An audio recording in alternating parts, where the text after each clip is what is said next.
Em chegando o 7º mês, e estando os filhos de Israel nas suas cidades, todo o povo se ajuntou como um só homem na praça, diante da porta das águas. E disseram a Esdras, o escriba, que trouxesse o livro da lei de Moisés, que o Senhor tinha prescrito a Israel. Esdras, o sacerdote, trouxe a lei perante a congregação, tanto de homens como de mulheres, de todos os que eram capazes de entender o que ouviam. Era o 1º dia do 7º mês. E leu no livro diante da praça, que está à fronteira à porta das águas, desde a alva até o meio-dia, perante homens e mulheres, os que podiam entender. E todo o povo tinha os ouvidos atentos ao livro da lei. Esdras, o escriba, estava num púlpito de madeira que fizeram para aquele fim. Estava em pé junto a ele, à sua direita, Matatias, Sema, Anaías, Urias, Ilquias e Maazéias, e à sua esquerda, Pedaías, Misael e Malquias, Razum, Rasbadana, Zacarias e Mesulão. Esdras abriu o livro à vista de todo o povo, porque estava acima dele. Abrindo-o, ele, todo o povo se pôs em pé. Esdras bendisse ao Senhor, o grande Deus, e todo o povo respondeu amém, amém, levantando as mãos. Inclinaram-se e adoraram o Senhor com o rosto em terra. E Jesua, Bani, Serebias, Jamim, Acube, Sebetai, Rodias, Maazéias, Quelita, Azarias, Josabade, Hanã, Pelaías e os levitas ensinavam o povo na lei, e o povo estava no seu lugar. Leram no livro, na lei de Deus, claramente dando explicações de maneira que entendesse o que se lia. Neemias, que era o governador, e Esdras, sacerdote e escriba, e os levitas que ensinavam o povo, lhe disseram: este dia é consagrado ao Senhor vosso Deus, pelo que não pranteeis nem choreis, porque todo o povo chorava ouvindo as palavras da lei. Disse-lhes mais: ide, comei carnes gordas, tomai bebidas doces, e enviai porções aos que não têm nada preparado para si, porque este dia é consagrado ao nosso Senhor. Portanto, não vos entristeçais, porque a alegria do Senhor é a vossa força. Os levitas fizeram calar todo o povo, dizendo: calai-vos, porque este dia é santo, e não estejais contristados. Então todo o povo se foi a comer, a beber, e enviar porções, e a regozijar-se grandemente, porque tinham entendido as palavras que lhes foram explicadas. No dia seguinte, ajuntaram-se a Esdras, o escriba, os cabeças das famílias de todo o povo, os sacerdotes, os levitas, isso para atentarem nas palavras da lei. Acharam escrito na lei que o Senhor ordenara por intermédio de Moisés que os filhos de Israel habitassem em cabanas durante a festa do 7º mês, e publicassem e fizessem passar pregão por todas as suas cidades, em Jerusalém, dizendo: saí ao monte, trazei ramos de oliveiras, ramos de jambuzeiros, ramos de murtas, ramos de palmeiras e ramos de árvores frondosas, para fazer cabanas, como está escrito. Saiu, pois, o povo, trouxeram os ramos e fizeram para si cabanas, cada um no seu terraço, e nos seus pátios, e nos átrios da casa de Deus, e na praça da porta das águas, e na praça da porta de Efraim. Toda a congregação dos que tinham voltado do cativeiro fez cabanas e nelas habitou, porque nunca fizeram assim os filhos de Israel, desde os dias de Josué, filho de Num, até aquele dia. E houve muito grande alegria. Dia após dia, leu Esdras no livro da lei de Deus, desde o 1º dia até o último dia. E celebraram a festa por 7 dias. No 8º dia, houve uma assembléia solene, segundo o prescrito. Amém? Parece que eu vi uma água, é aqui mesmo.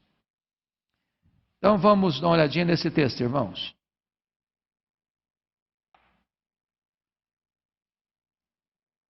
Eu queria pensar com vocês sobre o tema restauração promovida pela palavra de Deus. Até o capítulo 7 de Neemias, nós estudamos sobre o empenho de Neemias e do povo de Israel que retornou do cativeiro para a restauração física da cidade de Jerusalém, a reconstrução dos muros, a povoação da cidade. A partir de agora, mormente nesse capítulo 8, nós vamos ver a restauração espiritual. A restauração física demorou 52 dias. A restauração espiritual demorou anos. É mais fácil você construir prédios do que você edificar vidas. É mais fácil você construir um templo do que edificar espiritualmente um povo. E aqui eu queria que você notasse comigo a conexão estreita que há entre a palavra de Deus e o reavivamento espiritual. Não há despertamento espiritual sem o ensino e a obediência à palavra de Deus. A palavra de Deus é o grande instrumento que Deus usa para despertar o seu povo. E é exatamente isso que nós vamos ver aqui. É curioso, irmãos, que ainda hoje esse assunto é tão relevante.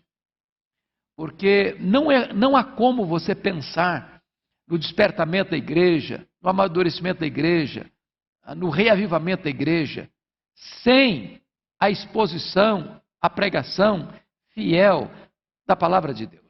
Eu cheguei, o sermão do Dorival já estava no fim, mas eu percebi que ele estava tratando do verdadeiro evangelho e do perigo do falso evangelho. E é muito possível que você veja igrejas grandes, auditórios enormes, templos espaçosos e multidões fluindo aos borbotões, mas não se vê ali o evangelho. E aí é uma procura pelo crescimento que não tem a ver com o verdadeiro crescimento. Isso não passa de uma numerolatria, uma idolatração dos números. E hoje eu queria que você pudesse olhar comigo como é importante você voltar para o ensino das Escrituras. Então, eu queria que você olhasse aí, primeiro ponto, o ajuntamento para ouvir a palavra de Deus. Olha aí capítulo 8, versos 1 e 2. Primeira coisa que você nota nesse ajuntamento, que ele é espontâneo. Em chegando o 7º mês, estando os filhos de Israel em suas cidades, todo o povo se ajuntou como um só homem na praça diante da porta. E dissera a Esdras, o escriba, que trouxesse a lei de Moisés, que o Senhor tinha prescrito a Israel. Você nota que é um ajuntamento espontâneo. Eles se reúnem, eles se agregam, eles vêm das cidades, eles vêm das suas vilas, eles vêm de todas as partes. Mas o que motiva essa gente toda a se reunir não é outra coisa senão a palavra de Deus. A motivação é ouvir a palavra de Deus. O pedido deles é para que a palavra de Deus seja lida, seja exposta, seja explicada. Então, é muito importante você parar e perguntar ao seu coração: o que me motiva a ir à casa de Deus?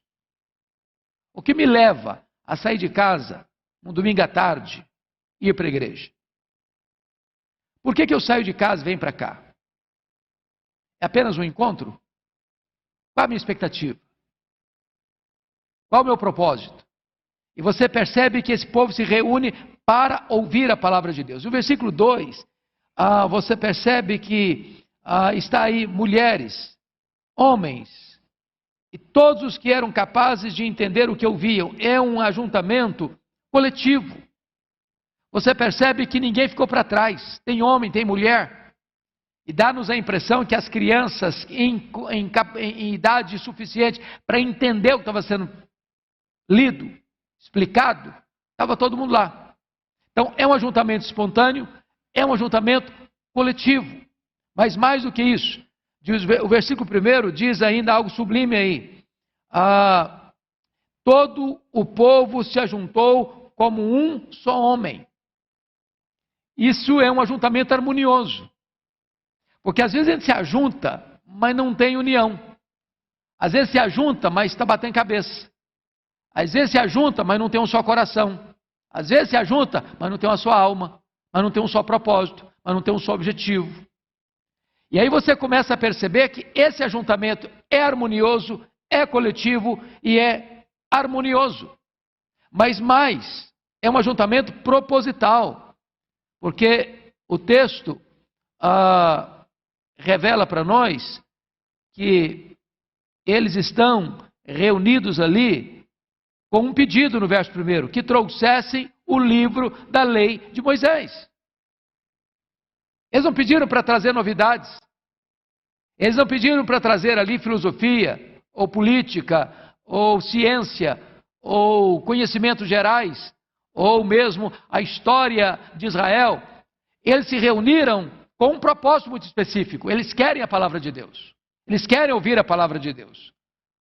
O que move essa gente a se reunir é escutar a palavra de Deus. Então, vamos ver um segundo aspecto aqui, digno de nota. Vamos olhar a supremacia da palavra de Deus. Então, olha comigo, a primeira coisa que nós precisamos ainda hoje é de pregadores que tenham um compromisso inegociável com a fidelidade às Escrituras. Então, olha comigo o versículo 2.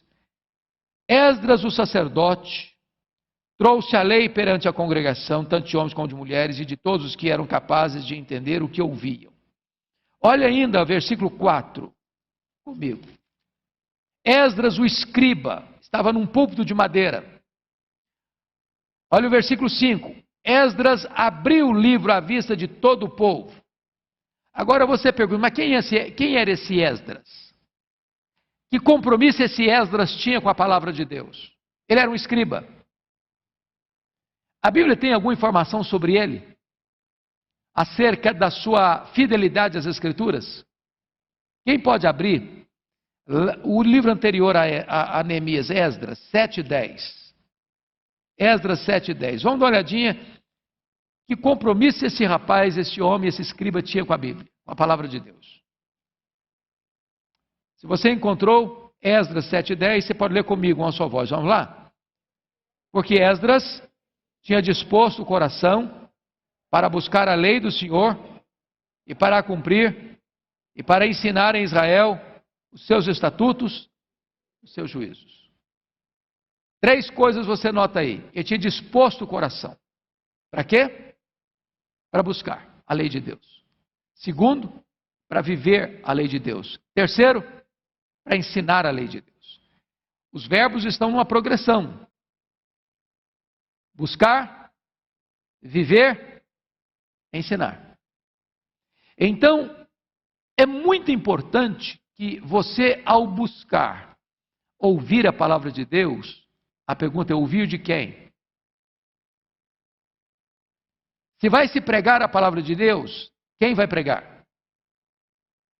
E é muito importante que você entenda a necessidade de pessoas preparadas, comprometidas com a fidelidade às Escrituras. Porque nem todos os que proferem a palavra de Deus pregam a palavra de Deus. Nem todos os que proferem a palavra de Deus são boca de Deus. E quando esse povo foi buscar alguém para ensiná-los, eles buscam um escriba, eles buscam um líder, eles buscam um homem que já sabidamente era uma pessoa comprometida com a fidelidade às Escrituras. Segundo ponto sobre a supremacia da palavra de Deus é: o povo precisa estar sedento da palavra de Deus. Eu chamo a sua atenção aqui para alguns pontos importantes. Versículo 3, confira comigo, como é que estava o povo. E leu no livro diante da praça, que está defronte da porta das águas, desde a alva até o meio-dia, perante homens e mulheres, e os que podiam entender. Agora, olha como é que foi a reação do povo a essa leitura. Você pode ler o finalzinho comigo? E todo o povo tinha os ouvidos atentos ao livro da lei. Então, note você que precisa existir uma conectividade entre o que fala e o que ouve. O pregador e os ouvintes. O pregador é alguém que está comprometido com a Escritura, mas todo o povo, homens, mulheres e os que podiam entender, tinham os ouvidos o quê? Atentos ao livro da lei. Essa é a disposição com que a gente deve chegar à casa de Deus. Ouvidos atentos. Mas olha o versículo 6. Na parte B diz que inclinaram-se e adoraram o Senhor com o rosto em terra. Com o rosto em terra. E Esdras havia dito, Esdras bendisse o Senhor, o grande Deus, e todo o povo respondeu: amém, amém. levantando as mãos. O que você nota nisso aqui? Reverência. Senso de reverência. Diante da majestade de Deus e diante da supremacia da palavra de Deus. Então, amados, também é muito importante não só que a palavra seja pregada com fidelidade, mas que a palavra seja recebida com senso de reverência. É isso que nós estamos vendo aqui. Mas ainda, olha comigo o que acontece no verso 9, parte B. Porque todo o povo chorava ouvindo as palavras da lei. Deixa eu dizer algo importante para os irmãos. Nós somos, como ser humano, constituídos de razão, de emoção e de mais o quê? Volição, vontade. A mensagem tem que atingir o seu intelecto. Eles tinham que entender a mensagem. Eles entenderam a mensagem. A mensagem tem que tocar suas emoções. E a mensagem tem que despertar a sua vontade. Se eu apenas entendo, me emociono, mas não faço nada, não houve resultado eficaz. Se eu apenas me emociono, mas não entendo, virou misticismo. Se eu apenas entendo, mas não me emociono, virou racionalismo. A palavra de Deus, ela precisa abranger o seu ser completo, pleno. Sua razão, eles entenderam, eles sentiram, eles choraram, e eles agiram. Eles colocaram em prática. Tanto é fato que nós vamos ver no final aí, que os líderes retornam e querem saber o que está acontecendo, e eles então promovem aquela festa com tanta beleza e intensidade, que desde Josué até aquele período, nunca tinha tido com tamanha intensidade aquela festa, com tamanha presteza aquela festa, prontidão para obedecer. Mas o que mais você pode notar nessa questão da reação à palavra de Deus? Olha o versículo 12 comigo. Então todo o povo se foi a comer, a beber, e a enviar porções, e a regozijar-se grandemente. Por quê? Porque tinha entendido as palavras que lhes foram explicadas. Então preste bem atenção nisso. A palavra de Deus tem que ser explicada. E quando a palavra de Deus é explicada e ela é entendida, ela produz o quê? Alegria. Alegria. Entendi a palavra de Deus. A palavra de Deus, ela produz tristeza, segundo Deus, para produzir arrependimento, choro. Mas no momento que você entende o que Deus é, quem Deus é, gracioso, misericordioso, perdoador, restaurador, também ao você entender a palavra de Deus, você tem alegria. Tem alegria. É curioso, é como as profetadas de hoje levam as pessoas à tristeza, à manipulação, à escravidão a gurus espirituais. E há poucos dias eu fui chamado para uma visita, onde uma pessoa disse assim para outra: olha, eu vi uma sombra escura na sua vida, alguém está fazendo uma macumba para você, para te destruir. Se a pessoa não tem uma boa base bíblica, o que você acha que a pessoa sente numa coisa dessa? Como é que ela vai sair dali? Feliz da vida? Vai sair baqueada, vai sair triste, vai sair ansiosa, vai sair com medo. A palavra de Deus não tem propósito de amedrontar as pessoas, de acuar as pessoas, de transtornar emocionalmente as pessoas. A palavra de Deus, ela faz a ferida e ela fecha a ferida. Ela leva a pessoa a arrependimento e leva a pessoa a entender a graça. E o resultado final é o quê? É alegria. Por que alegria? Porque as pessoas compreenderam a palavra de Deus.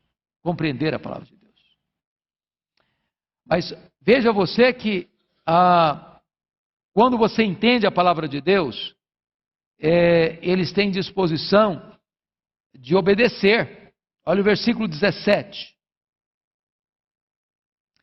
Toda a congregação dos que tinham voltado do cativeiro fez cabanas e nelas habitou, porque nunca fizeram assim os filhos de Israel, desde os dias de Josué, filho de Num, até aquele dia, e houve muito grande alegria. Se você perceber, essa festa estava sendo esquecida, essa cerimônia estava sendo deixada de lado. E quando eles entenderam a palavra de Deus, não diz que alguns, que poucos, mas que todos os que voltaram do cativeiro tomaram a decisão de obedecer à instrução e a colocar em prática o que ouviram. Então, essa deve ser a reação ao ensino da palavra: ouvidos atentos, reverência, choro, alegria e prontidão para obedecer. Como é que está o povo? Você nota que tem ouvidos atentos, tem mentes despertas, tem reverência e tem o quê? Adoração. Essa é a disposição. Duas coisas. Quem prega, prega com fidelidade. Quem ouve, ouve com coração quebrantado e reverência. Isso produz reavivamento espiritual. Agora eu chamo a sua atenção para um outro ponto, que é a primazia da pregação da palavra de Deus. Dê uma olhadinha comigo agora.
Primazia da palavra de Deus. Então, Eu acho que aqui nós temos uma espécie de modelo do que nós chamamos de pregação expositiva.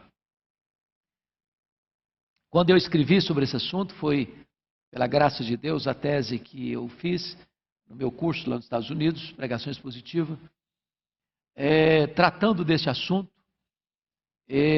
Eu entendi que você pode resumir pregação expositiva em 3 verbos. Se você guardar esses 3 verbos, você entendeu o que é pregação expositiva. E parece-nos que esses 3 verbos estão claramente expostos aqui nesse texto. Qual o primeiro verbo da pregação expositiva? É ler o texto. Irmãos, eu não sei quantos de vocês já pregaram, ou já deram uma aula de escola bíblica dominical, ou deram um estudo bíblico, ou certamente vocês já ouviram tantos pregadores. Prestem bem atenção nisso.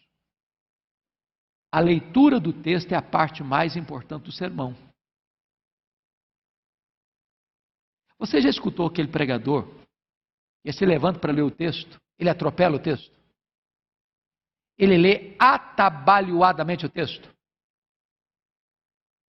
Ele come palavras, engole sílabas, troca as palavras,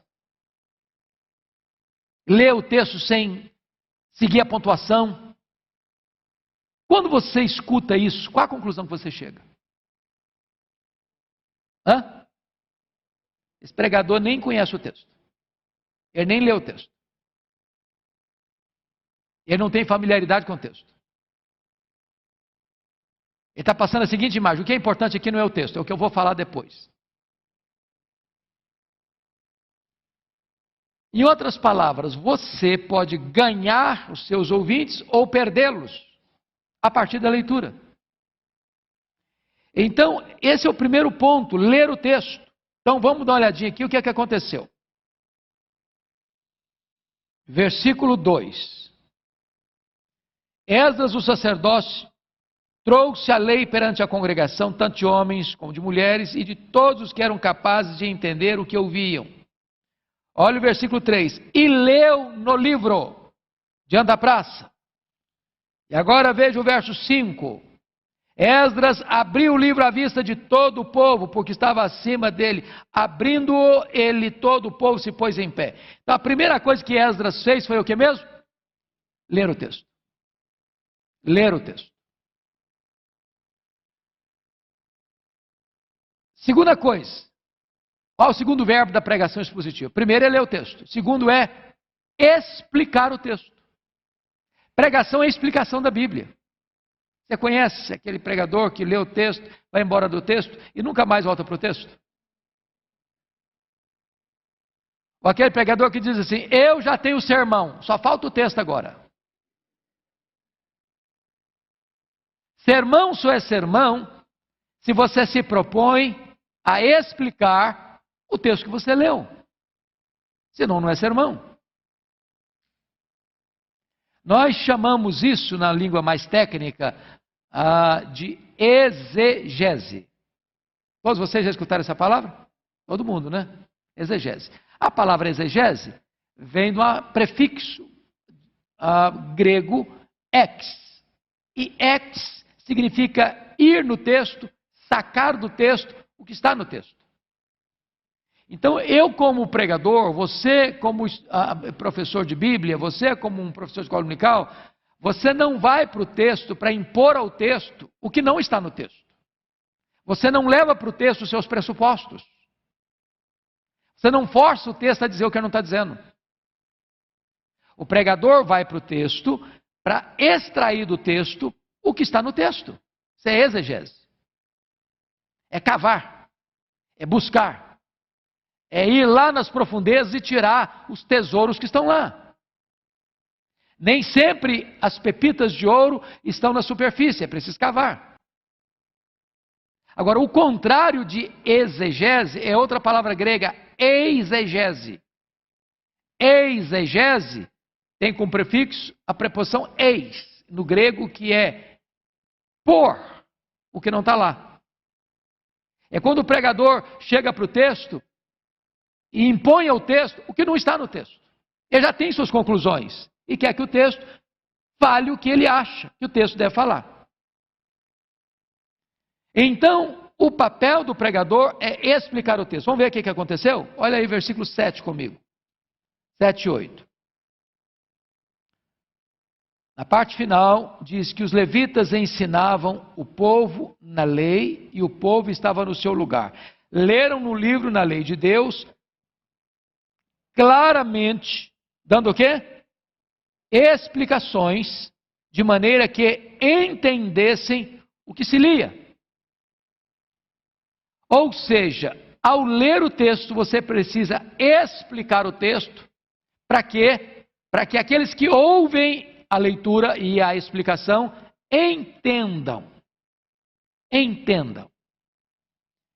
Eu já vi pregador, e talvez você também, que acha que o chique é complicar as coisas fáceis. Aí a pessoa usa uma linguagem tão complicada e uns argumentos tão complicados, que aquilo que é simples, ele complicou, para passar a seguinte ideia para você. Você, pobre mortal, não consegue entender o que eu estou falando. Então precisa ser alguém muito especial para pregar isso aqui, porque a coisa é muito complicada. Não.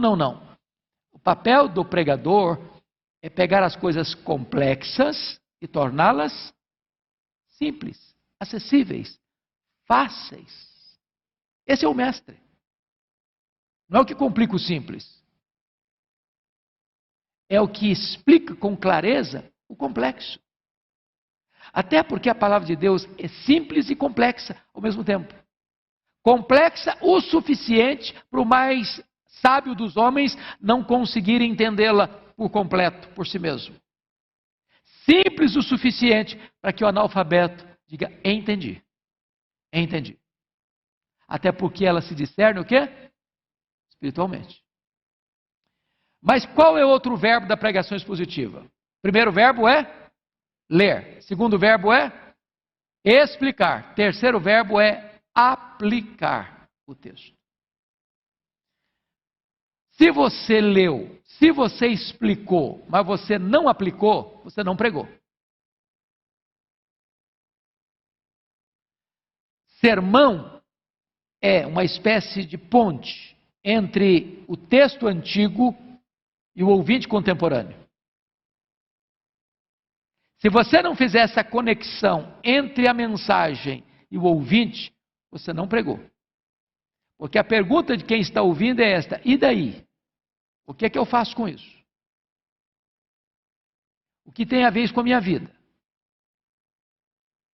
É igual aquele camarada que expôs o texto de João 10, falou do pastor, falou da ovelha, falou dos lobos, falou das pastagens, falou das águas tranquilas, falou do mercenário, e terminou o sermão dele há 2000 anos lá nas pastagens de Belém.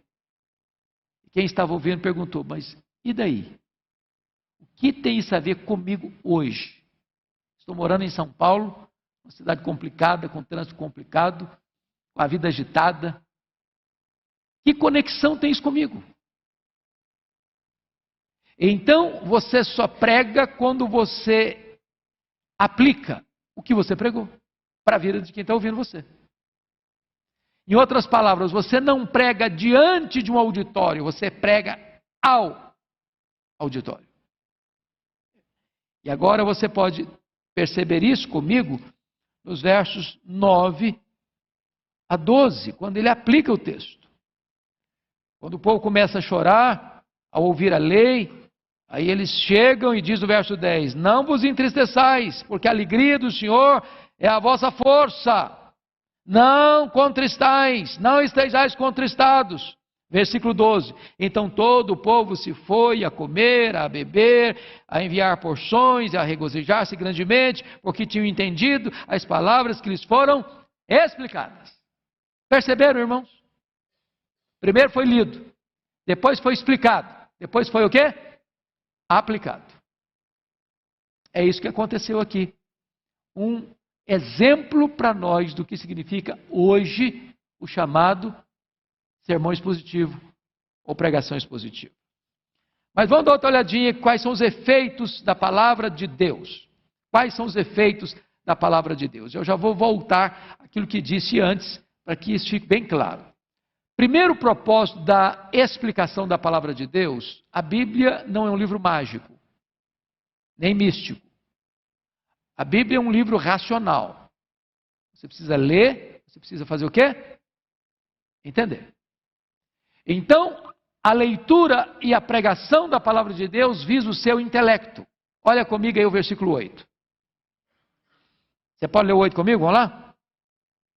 Leram no livro, na lei de Deus, claramente, dando explicações, de maneira que entendesse que se lia. Então, onde que a leitura e a pregação devem atingir? Qual o alvo principal? Seu intelecto. Não eu chegar e falar umas palavras com muita emoção, despertar as emoções, ou chegar e já começar a aplicar o texto sem explicar nada. Eu fui pregar certa feita numa igreja e achei muito curioso, porque a sensação que eu tive é que o propósito de quem estava conduzindo o povo era levar o povo a uma espécie quase de catarse emocional. E quando o povo estava assim no auge da emoção, a pessoa me passou a palavra. E eu percebi que quando eu abri a Bíblia para ler, o povo não estava comigo. O povo estava tão exultando numa emoção muito intensa, mas penso eu um pouco rasa, que eles não estavam escutando nada. Eu comecei a pregar, aí eu falava algo que não tinha nada a ver, glória a Deus. Não, mas não pode falar glória a Deus agora, porque eu estou falando uma coisa que não cabe glória a Deus. O pecado é maligníssimo, glória a Deus. Não, não pode falar glória a Deus. Não, você não entendeu o que eu estou falando. Não pode falar glória a Deus agora. Aí eu tive que parar, falei, calma, vocês não estão me ouvindo. Calma. Atentem para o que eu estou falando, para vocês entenderem. Eu estou dirigindo o intelecto de vocês. Se vocês não compreenderem o que eu estou falando, vocês não vão tirar proveito do que eu estou falando. É preciso entender. É dirigida à sua mente, ao seu raciocínio. Deus te deu uma mente, Deus te deu uma lógica, Deus te deu uma razão, Deus te deu uma compreensão. E a palavra de Deus é dirigida ao seu entendimento. Você precisa entender isso. Segunda área que a palavra de Deus precisa afetar são as nossas emoções. Olha o versículo 9. Porque todo o povo chorava ouvindo as palavras da lei. Porque quando você ouve a explicação da palavra de Deus, a lei de Deus lê você, desnuda você, desmascara você, revela quem é você, faz um diagnóstico de você. E deixa você exposto.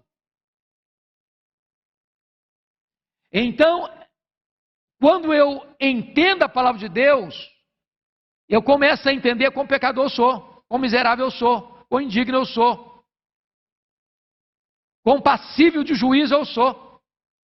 Isso me leva ao quê? Ao quebrantamento, ao choro. Mas, qual a diferença, irmãos, entre tristeza segundo Deus e tristeza do mundo? Conforme Paulo colocou na sua segunda carta aos Coríntios. A tristeza do mundo, ela diz assim para você: você caiu, você pecou, está eliminado. Não tem saída mais para você. Agora você está acabado. Esse é o que o diabo diz para as pessoas. Ele tenta a pessoa pecar, depois a pessoa peca, e agora não tem mais jeito. Mas quando você ouve a palavra de Deus, entende a palavra de Deus, primeira coisa que acontece com você, você é ferido pela palavra, pela essa espada. Ela prova que você é pecador. Mas ao mesmo tempo que ela revela o seu pecado, sua desobediência, ela oferece para você o quê? A oferta da graça.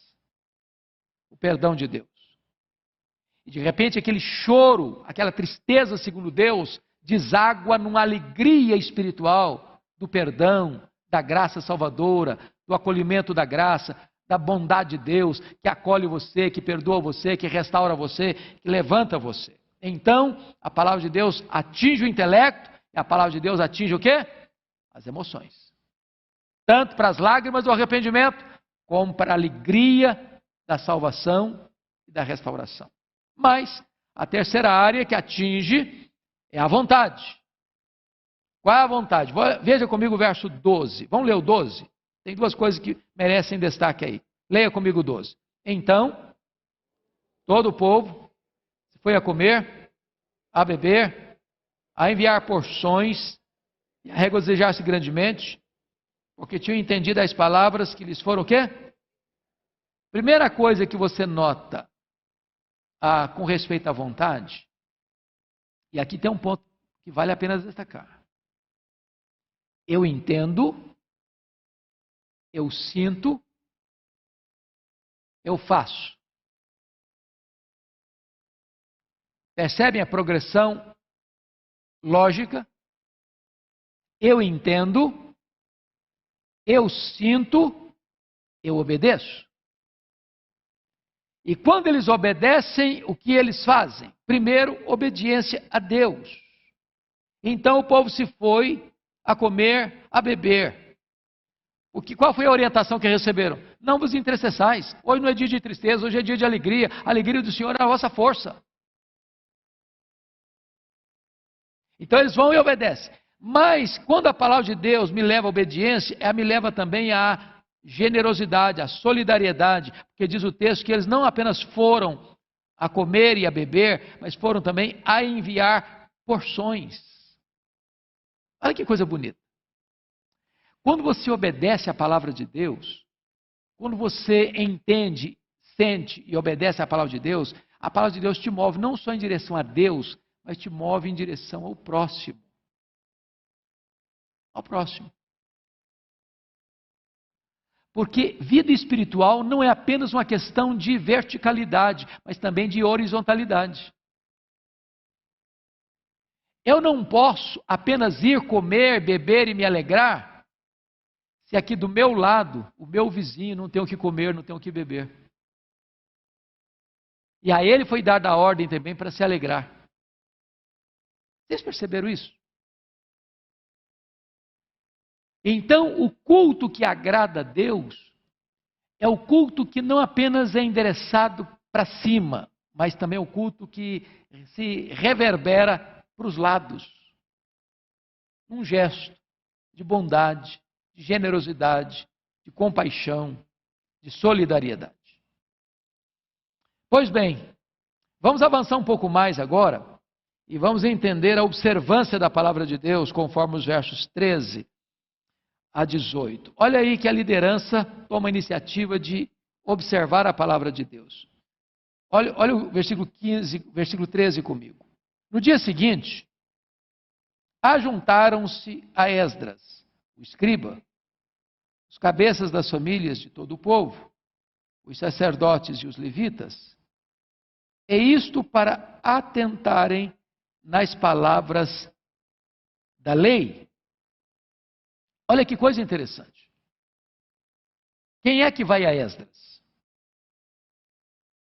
Hã? Quem é que vai a Esdras no dia seguinte? Os cabeças das famílias de todo o povo. As famílias tinham líderes. Eles representavam suas famílias. Os sacerdotes e também os levitas. E eles foram a eles para quê? Para atentarem nas palavras da lei. Notem vocês que eles querem mais. Tinha tido um ajuntamento no dia anterior. Mulheres, homens, todos que podiam entender. Houve um efeito glorioso. Eles entenderam. Eles choraram. Eles se alegraram. Eles obedeceram. Acabou o culto. Todo mundo foi para casa. Eu chamo isso, irmãos, de o princípio do avivamento. É quando você tem um culto maravilhoso. Você viu a presença de Deus. A coisa foi gloriosa. Aí termina o culto, cada um vai para casa. Aí no outro dia não tem sequência. Aí volta para a rotina. Cada um vai fazer o que tem que fazer, cada um volta para os seus trabalhos, para as suas atividades, para os seus negócios, para as suas leads. Aquilo que aconteceu foi um evento. Alguém já disse que é vento? É vento. Vai embora. Mas eles voltam. Eles voltam no outro dia. A liderança volta. Diz o seguinte: olha, nós queremos mais. Nós precisamos dar continuidade ao que aconteceu aqui ontem. Nós não podemos permitir que isso aqui pare.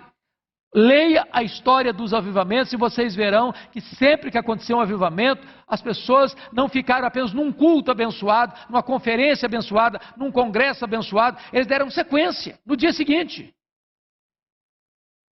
E aí, ao voltarem e a atentarem nas palavras da lei, olha o que está escrito no 14. Vamos lá? Juntos.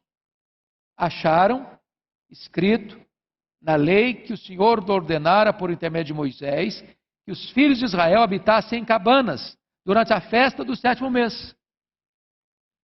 Então eles começaram a perceber que tinham coisas que a lei estabelecia que tinham ficado para trás. Eles não faziam mais, que não cumpriam mais, que não obedeciam mais, que eles estavam sendo omissos. E aí, quando a liderança volta e recebe essa instrução, e entendem que isso era preceito divino, o que está escrito no verso 15, que publicasse e fizesse passar pregão por todas as suas cidades e em Jerusalém, dizendo: saí, aí sai para o monte, sai pegando os ramos, vão fazer essas cabanas, vão fazer essas tendas, vamos observar essa festa, é preceito de Deus. Nós chamamos isso da liderança tomando o quê? A iniciativa.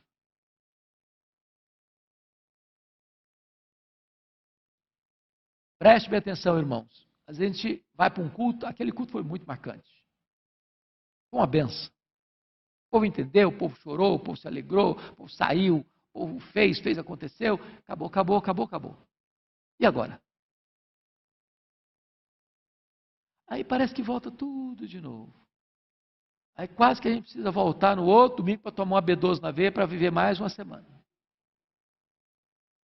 Aí toma aquela B12 na veia, aí uma semana, quando chega na semana o tanque já está na reserva de novo. Aí volta outra vez. Percebem que houve uma disposição da liderança, é o seguinte: olha, nós não podemos deixar parado só nisso, queremos mais. Agora, tudo que a lei de Deus estiver falando para a gente fazer, nós vamos querer fazer. E houve aqui, de certa forma, uma espécie de reavivamento espiritual.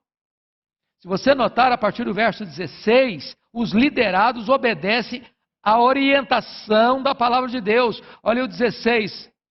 Saiu, pois, o povo, trouxeram os ramos.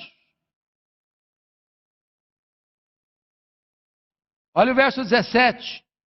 Toda a congregação dos que tinham voltado do cativeiro fez cabanas e nelas habitou.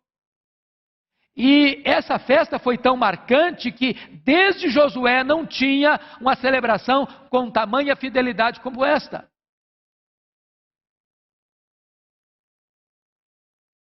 Qual o resultado disso? Olha o verso 18. Você pode ler o 18 comigo? Dia após dia, leu Esdras no livro da lei de Deus, desde o primeiro dia até o último dia. Durante toda a festa de 7 dias, Esdras leu a lei. Então, eu chamo a sua atenção para o fato de que, quando a palavra de Deus é entendida, e ela toca o coração, e ela desperta a vontade, e o povo segue a sua liderança comprometida, e o povo obedece, o resultado, irmãos amados, é uma grande alegria. Versículo 17, a parte B, diz que: e houve muito grande alegria. Muito grande alegria. Então, eu quero só concluir dizendo para vocês o seguinte: uma das grandes dádivas que Deus nos deu é o privilégio de nos reunir, semana após semana, até várias vezes, para estudar a palavra de Deus. Agora, uma coisa que nós temos que ter cuidado é para que escutar a palavra de Deus não vire rotina na nossa vida. O que eu quero dizer por rotina? Rotina é aquilo que você faz no piloto automático. Você faz por hábito. Você faz o que você está acostumado a fazer. Mas aquilo não mexe mais com você. Aquilo não toca mais em você. Aí você vem para a igreja porque está na hora de vir. Mas qual é a sua expectativa? O que você quer? Qual a sua disposição? Qual o grau de comprometimento que você tem de entender e de obedecer? Qual a disposição que você tem de sair daqui e dizer, eu quero mais. Eu preciso de mais. Tudo que Deus tem, eu quero. Eu preciso. Quando nós entendemos, então, a dinâmica da operação da palavra de Deus na nossa vida e na vida da igreja, o que experimenta-se aqui é um reavivamento espiritual. Por que, irmãos, que nós precisamos, e agora eu quero fazer a minha aplicação com outro aspecto desta mensagem. Por que isso é importante?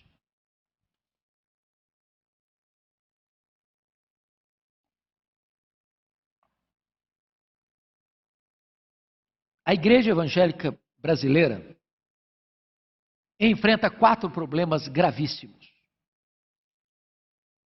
Por falta do que ocorreu aqui nessa passagem. Comprometimento com a palavra de Deus. Qual o primeiro problema que a igreja evangélica brasileira enfrenta? É o chamado liberalismo teológico.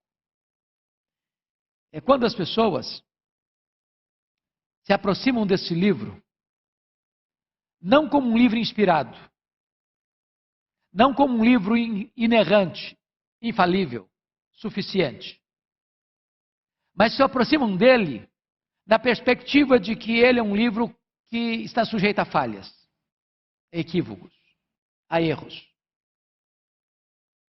As pessoas entram aqui com a ideia de que este livro não merece confiança. Parece distante isso? Não. Hoje nós temos denominações no Brasil cujos seminários não acreditam mais que esse livro é a palavra de Deus. E se você for a fundo estudar, essas denominações estão dando marcha ré. Estão minguando. Como aconteceu na Europa. A igreja está morta. Como está acontecendo na América do Norte. As denominações históricas tomadas de assalto pelo liberalismo estão morrendo. Literalmente. Perdendo milhares de membros todos os anos. Templos vazios. Sendo vendidos. Porque não tem mais gente para frequentar.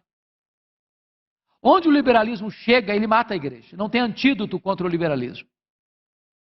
Qualquer igreja que não subscrever sua fidelidade às Escrituras, morre. Ela já assina o seu atestado de óbito. Por que o liberalismo entra? Porque não tem mais pregação. As pessoas não acreditam mais. E se você chega para o povo e não prega a palavra, você está dando palha para o povo e não trigo. Então não tem vida mais. Segundo problema, irmãos, que ocorre na igreja evangélica brasileira por falta da pregação fiel das Escrituras é o sincretismo religioso. Ele está no outro lado, no outro polo. Talvez você diga, bom, mas pelo menos o sincretismo religioso funciona, porque traz resultado. Os templos estão cheios.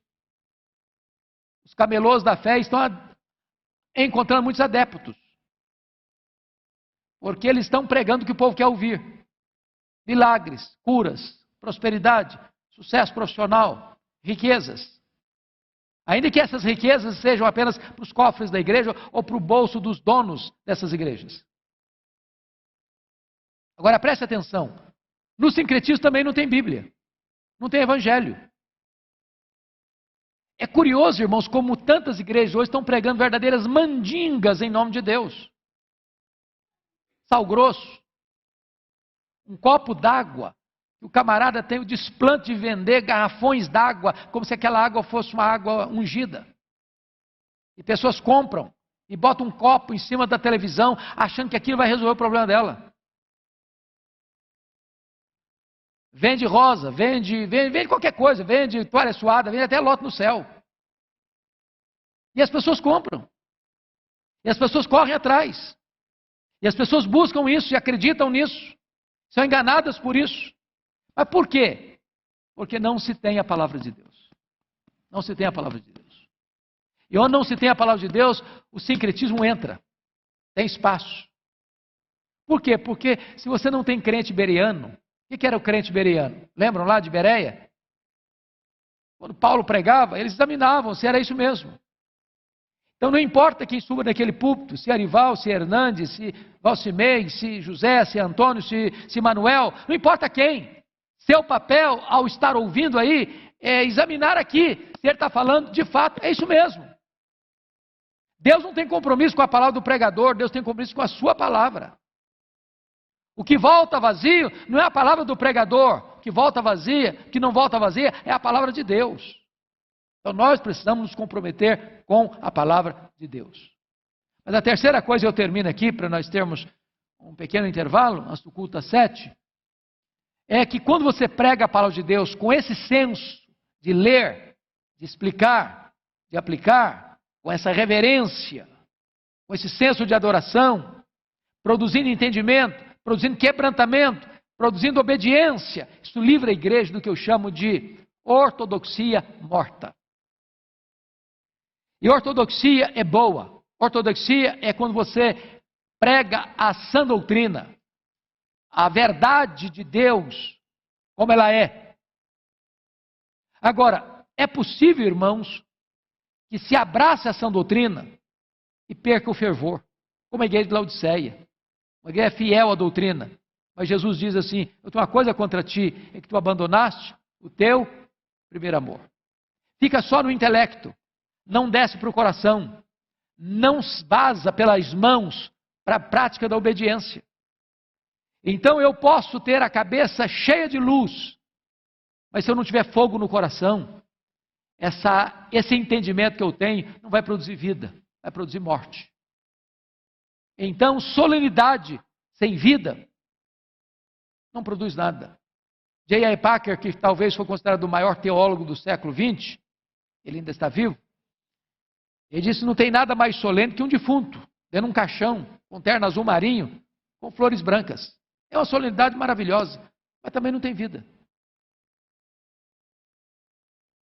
A igreja precisa ter vida. A pregação é viva. A palavra de Deus é viva. E nós não podemos permitir, queridos irmãos, que a nossa vida cristã se transforme apenas numa ortodoxia engessada, fria, ossificada, morta. A pregação da palavra de Deus tira da igreja esses males que estão destruindo a igreja de Deus mundo afora. Você tem hoje denominações que permanecem fiéis à palavra, mas muitas ainda, mesmo sendo fiéis, porque não tem heresia, porque não tem falsos mestres, porque não tem falsos apóstolos, porque não tem falsos profetas, mantêm-se engessadas, ossificadas, uma ortodoxia morta. E M. Bounds disse certa feita, ele viveu no século XIX, disse, nada mata mais do que a ortodoxia morta. Então que Deus nos ajude a termos compromisso com a palavra, a lermos, a meditarmos, a praticarmos, a pregarmos, a ouvirmos, a obedecermos, e que esta palavra gere vida na nossa vida.